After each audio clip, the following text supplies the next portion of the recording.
Treballem i treballarem, i no em cansaré de dir-ho, per fer d'aquest Palafrugell tan divers que tenim avui el millor espai per viure, un espai integrador, culte i optimista. M'he sentit moltes vegades en aquest darrer any: quin mal moment que t'ha tocat, que difícil que serà. Ben al contrari, ara és quan els reptes són realment interessants, és quan es poden fer canvis en profunditat. En el món actual, diferenciar-se es fa difícil. Ara, quan llegim que molts municipis redueixen els serveis que ofereixen als ciutadans, és quan ens toca treballar més. Ens toca aixecar més carrers que mai. Cal acabar de peatonalitzar el front de mar. Cal tirar fibra òptica a totes les noves zones en desenvolupament. Cal posar a prova la paciència dels veïns. En definitiva, cal agafar avantatge. Durant aquests 2 primers anys i mig, crec seriosament que hem acabat amb alguns tòpics. Us posaré un exemple. Aquest Ajuntament no fa res, instal·lat a l'ideari de la vila des de que tinc ús de raó, i si faig cas a les meves àvies que estan allà darrere, des de temps immemorials. Aquest, per sort, ja l'hem eliminat.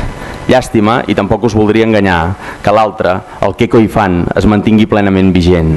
En un any i mig, l'objectiu és convertir el Què coi fan en un a veure què coi fan ara, i d'aquí 5 anys poder arribar a veure què coi arreglaran ara.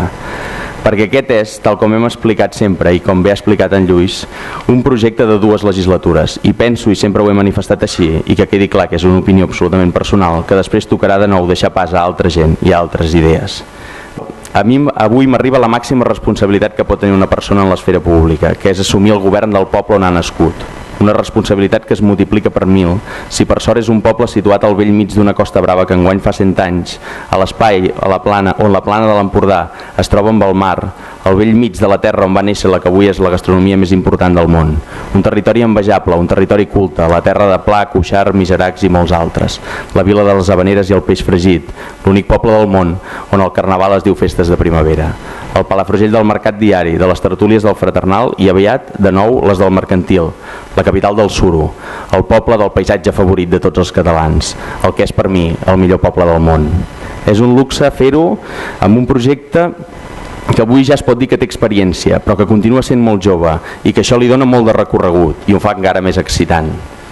Deixeu-me tenir un petit record per tota la gent que estimo i per tota la gent que hi ha posat un granet de sorra per fer-ho possible. Deia Lluís Companys que els pobles que no tenen memòria estan condemnats a desaparèixer. Deixeu-me aprofitar, doncs, per dedicar aquest moment a la memòria de Josep Sagrera i Coromines, primer alcalde d'Esquerra de Palafrugell, que va ser investit el 14 d'abril, el mateix dia que Francesc Macià va proclamar la República. Aquesta vegada penso sincerament que el procés serà una mica més lent. I també a Martí Jordi Frigola i a Ramir Deulofeu. Assumeixo el càrrec amb il·lusió, responsabilitat i honestedat.